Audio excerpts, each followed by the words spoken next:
The snow is melting. Uh, hi, how you doing? Snow's melting. I gotta go back to work tomorrow. Ugh, oh. So, I've made a bunch of videos about memories, and I remember the first memory that I had about how memory could be affected by situations was not high school, a grade school kid attacked me in the backyard of a friend's house, and he popped me in the nose, and I was able to pin him down and then hold him down, and I was trying to hit him, and he was just doing this with his arms, and I couldn't hit him, so I'm like, I didn't know what to do. Like, malt liquor is what I knew what to do. Didn't know what to do, so I just held him, and my nose is pouring blood. He's wearing a white t-shirt. He's just getting coated in blood. I'm like disgusting. Everyone, all my friends and his friends around us are actually shouting out for us to kill each other. Malt liquor. I was disgusted with the whole situation. So I said, hey, look, the parents of this kid's the backyard. The parents are coming into the backyard right now. So I jump off him real fast. And he gets up, and then he kind of like, he goes to like dust himself off and look over his shoulder, like kind of like, oh yeah, nothing was going on. I just slipped or something like that.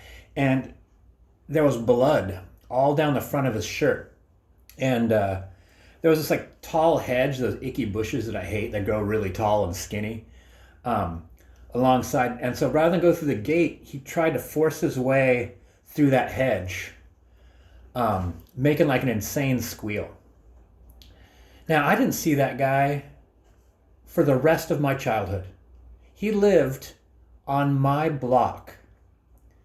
So the amount of effort he would have had to have gone through to avoid ever us meeting each other again was extreme.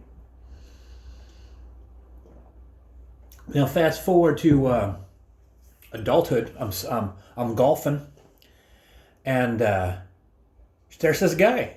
He was golfing right behind me, and I'm like, he's like, and he recognized me right off the bat, and I'm like, oh, you're from the old neighborhood. And he's like, yeah. He's like, man, I remember that one time you just kicked my ass. And I'm like, no, I didn't kick your ass. He's like, yeah, you did. You totally wiped me out. I'm like, I didn't, man. Like, I bled all over you. And he's like, so here's what I think happened. I think he thought that was his blood.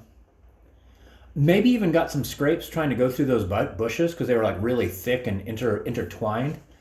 And then when he got home, he would go to his parents, and his problem isn't really their problem. Their problem is to calm him down and move him on to the next thing. So they probably would have said something like rather than say something like, "Oh, you're not hurt. I don't see any cuts on you. There's no blood inside your nostrils." They would have said like, "Oh, maybe your nose just bled a little bit. Put on a clean shirt and I'll make you lunch."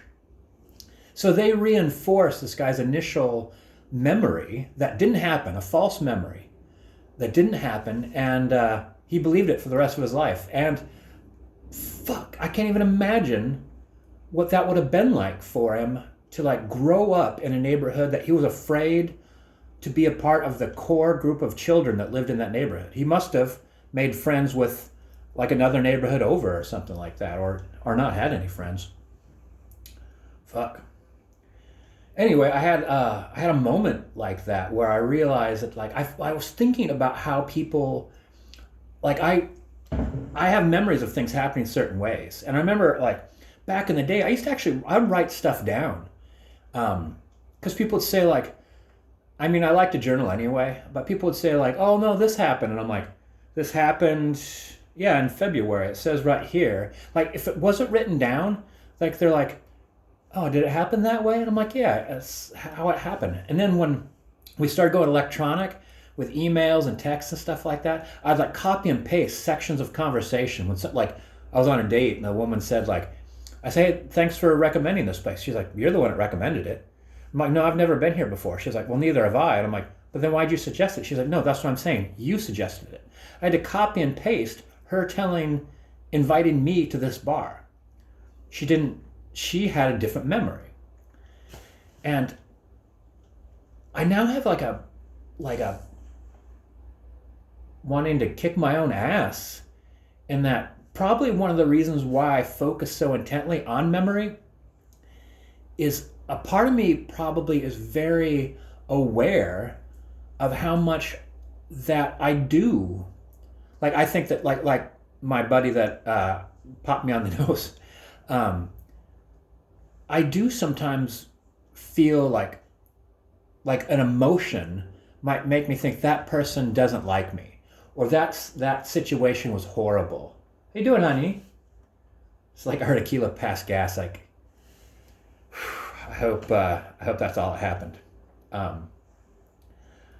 Or like, so emotion might color your memory, might give you a different memory. Thinking back on things of like, well, I did the best I could with that situation. Eventually that memory becomes, I did the best in that situation. Like, you just tell yourself like, I rocked that, when it wasn't that way. And, or someone could say like you break something and someone says, I was going to throw that out anyway. And all you remember then as time goes on is not the guilt of breaking it, but that you helped your buddy clean up a mess that he was like, there was something he was going to throw out and you helped it. I don't know. Fuck, you know what? I'd really love to be just 100% less judgmental. Because that's the thing. It's like, it bothers me. It bothers me like my buddy who punched me in the nose. Like, it bothers me that we were no longer buddies after that. It bothers me like it really upsets me this person's life changed, and it's based off a memory of something that did not happen. And I think about how much of my life is like that, and how much of it am I aware of? Fuck, I'm thinking I'm not really. Oh, that's my pizza. I'm gonna have some pizza. Yeah.